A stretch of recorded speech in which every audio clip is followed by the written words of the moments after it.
I'm not sure if I will be able to defend this base, but I need to get some kind of advantage out of it. Otherwise, what was the whole point of taking this base? Hellbats are good. Counters Zerglings. Still just trying to put on pressure. Life here is kind of distraught, feeling like there's no way I can really do anything. I have to get lucky and snipe something like this. This was really great play. Life knew that the only way he was really ever going to come back is somehow sniping some huge drop, because Maru is really never going to let him get the money bailing shots anyway. As you can see, he still hasn't really even pulled his attention away. He knew this was kind of just the bait. This was the Overlord, you know, retard magnet, as Destiny would say, right? And he's trying, and that's why the 4 drops were coming in, and that's why Life was desperately hoping he could do something. At this point, he knows his army cannot handle this parade push. At this point, Life's just going to rally his army to his base, and Life might be able to hold this attack, but he's not going to be able to hold the next one, or this one, or the next one. And so he knows that if you're ever at a disadvantage like this, he can't afford to make a better econ. He can't afford to have you know, another hatchery so he can have more larvae. You know, he's at a position where there's no way, by killing this army isn't what's going to win Life this game. He kills this army, there's just going to be another one right here that shows up, and then he's going to have to hold that one and hold that one, and he's just gradually going to actually just get broken. He realizes this, he knows he has to counterattack, he's morphing Bailings at home, and he's hoping for money Bailing hits at home while the counterattack does really good work. Life actually plays this really well. He has absolutely no lings with him, and because he has absolutely no lings with him, he knows he immediately needs to start killing these Marines, because the only way he could potentially win with this counterattack is if he keeps on staying on top of Maru's production. He has to stay on top of Maru's production at all costs. He cannot let Maru build any more units. Kills these, loses a muta. Sadly, that's what happens when you don't have any ling ground control deep with you. Loses 2 total because one Widow Mine. Staying on top of this production. He tried to send in some Bailings, but the Bailings died to Widow Mines. Still a very big Marine ball. He would love to just go and kill it all. Sadly, that's in a pretty good concave right now, so he doesn't go in just yet. He's really focusing on making sure he's on top of this production, because if any of those Marines get into a big clump, he's can never come back again, and he's never gonna be able to do this. Life pulled 6 Bailings away from his big Bailing ball to try and do exactly what we see coming up. He knows that he's camping the production, but the only reason why he still hasn't won, Life hasn't won, is because Maru is just able to mine so much minerals that it doesn't matter that he's losing, you know, 3 rallies worth of army. The 4th rally is still going to come, the 5th rally is still going to come, because he's got the econ to do it. So that's why he pulled these 6 Bailings. Bailing's so close to doing so much work here. But in the end, it's a little, oh my god, it's so sad to see. It would be great for him to be able to go over here and just kill them all, but he just doesn't have the time. He has to stay on top of this mineral line, or on top of this production. He can never let the army actually get clumped or come out together, fight together.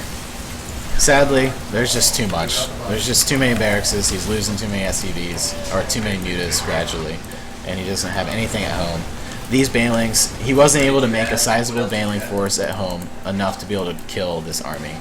He was hoping that by the time his army, Maru's army, got to his 3rd base, or maybe even his 4th base, by the time this army finally got over here, he'd have a strong enough army to be able to kill this, and then at the same time being able to kill this and kill the production. But it was just, it wasn't enough. He got crippled too much by the multi-drops, and the game's over here. Crystallized too early. Too soon. Yeah, it's pretty damn amazing to watch Life play, for sure.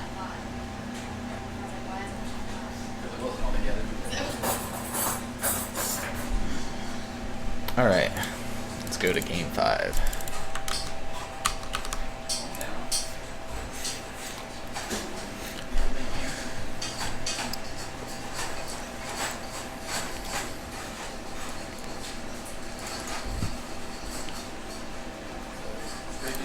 This is a really great game by Life.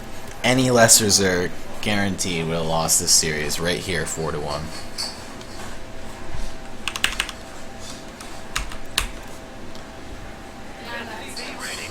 Maru knows he's ahead, goes for an aggressive opener. Life, total baller, such a meta player. Knows Maru, knows that it's 3-1 and this map is Zerg favored. This map, before we keep going, is a very good map for Muta. You can really get around here, you can get up back here, and then fly and then hit here. So you can send Muta's attack here, here, here, here, here, here, here, here, here, here, here, here. You can come in from here, here, here, here, here, here, here, here. Right, so you can even come on this side and then go on this side. Pretty much, Muta's just very good on this map. Life, as we all know, super good with Mutas. Maru knows this. He knows this map is a very good map for Life. High probability that Life's going to win this matchup or on this map. So he's going for some kind of aggression. And Life knows this. Goes pull first. Sick play. Oh my god. Really, it pretty much won in this game by going that pool. Forces a cancel on that second barracks right now. If you didn't notice that last night, oh my god. he actually cancels the second barracks, realizing that that's just going to put him further behind. He needs to start his orbital right away.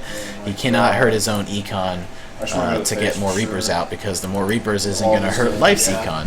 Why sacrifice your own econ if the army that you're making isn't going to hurt your opponents? So he has to play with this botched opener. Life gets an SCV, gets the scouting SCV, still hasn't lost anything. Really great play. Good spawning pool positioning. This spawning pool positioning was actually really good. If he put it here, it would have been a full wall off, but who knows? Maybe he doesn't want a full wall off. This was good enough in the sense that the 4 Zerglings blocked enough area where the Reaper couldn't like circumvent them, right? So if we look at this, the Reapers couldn't have turned back around Makes me sad. to snipe these drones.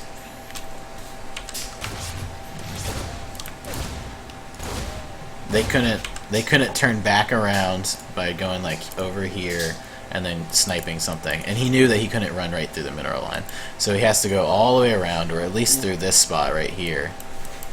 And at that moment, I mean, oh yeah, he realized that's not possible. The queen cuts through here.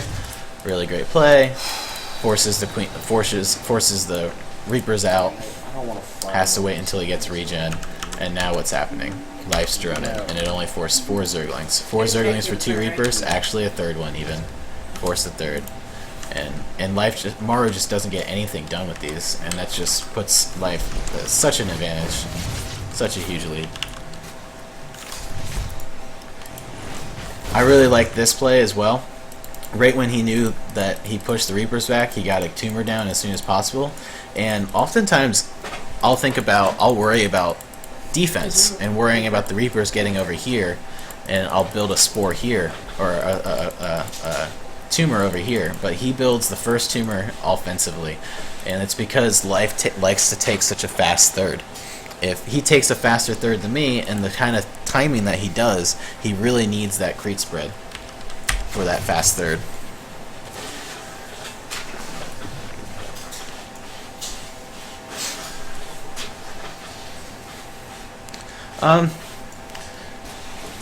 You can say that at the very, very, very late game, it could be T favored, but you know, if you let a Terran get to a 5th base, chances are you did something wrong anyway, because as Zerg you should be able to deny them a 5th base. If a Terran gets a 5th base, I mean, it's brutal. So this was just magnificent play. The fact that he did have this tumor here allowed him to get this queen to save the drone. And what did this drone? What's the true value here? This tumor allowed his queen to get here to save this drone, so then he could actually take a fast third. That meant he had to cancel this 3 times, right? He canceled it once, or did he cancel it a second time? He might have already canceled it a second time, and then he cancels it one more coming up. So that's 18 minerals. Yeah, he's got to go do it again. Boom. So he cost himself 6 minerals, and then another 6 minerals, and then another 6 minerals, and he lost actually a tumor. But the loss of tumor also allowed him to take this expo finally. He's got a great econ still. He went speed, just like all his other builds, all his other games. He went Zergling speed, and then he pulls off gas and gets up to 37 drones. He wants full 2 base econ. And he wants just a little bit more than full 2 base econ, so then when he does build the extractors and he loses the drones, he's not actually losing 2 base econ. If he's got 19 out of 24 right now and he builds double extractor, he's not losing the 16 out of 16, you know? So he always wants that 16 out of 16, never hurting that potential maximum income, maximum efficiency. And because of that tumor and the queen, he was able to save that drone. What does that drone save him? Save him 32 minerals because the drone cost him 50. And he had to spend 18 to save it. But it also saved him the 15 to 20 minerals it would have cost one of these drones to go down here. It saved him the time. The hatchery is much faster than if another drone had to go down here. So that's probably about 1 extra larva from this hatchery that he wouldn't have gotten. It's about 20 more minerals that he wouldn't have been able to mine with one of these drones. 32 more minerals because of the drone that he saved. And then another larva that it would have cost him to remake a drone. And so it is so much more value than just that one drone. So much more value.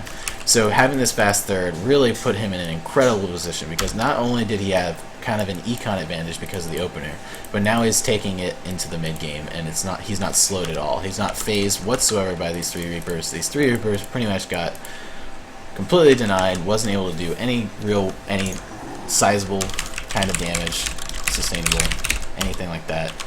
And now Maru is just in a very bad spot.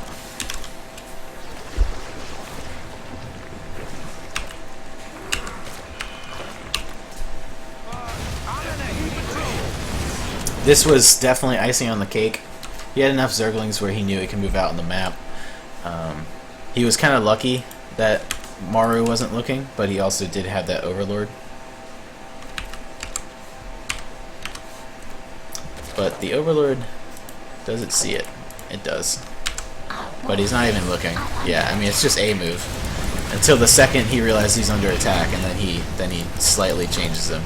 But the Lings were really just a move. It wasn't the most amazing trade, but the fact that he lost 2 Hellions now means that Crete spread is game on. Game on. And you know, life loves the 5 queen opener. So he's got 5 queens, 2 to keep injecting, working on his double upgrades as his first use of his gas, makes a Bailey Nest to be safe, starts droning up his 3rd. He wants to hit full 60 harvesters before he starts his lair, and he's just tumoring, and now that he's killed 2 Hellions, he can just spread so much creep, and that really just helps him win the game later on.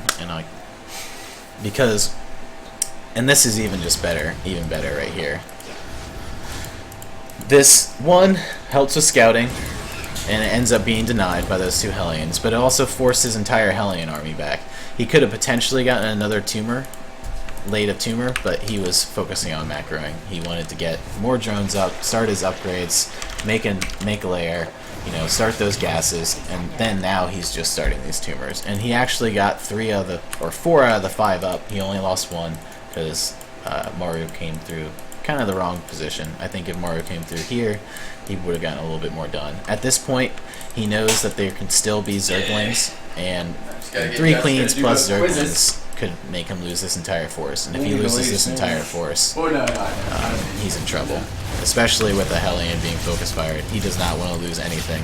If life's not losing anything, he doesn't want to lose anything. So he realizes he's about to lose something, pulls back, gets to the edge of the creep and hopes that maybe he can at least deny some creep, but he ended up not. They did finish. Now it's spreading so close to the 4th base, and once Zerg gets creep past the 4th base, once Zerg gets creep up here, this 4th base is so secure and so safe that you can drone it up and you can start actually taking advantage of it. And once you have that in place, then you have 4 base injects, and that allows you to start putting on some crazy pressure after you defend against his 2/2 upgrade attack. And that's pretty much what we see this game. Crete spread's getting crazy in a moment. Spreading more with the 2 other tumors. scouts the third base.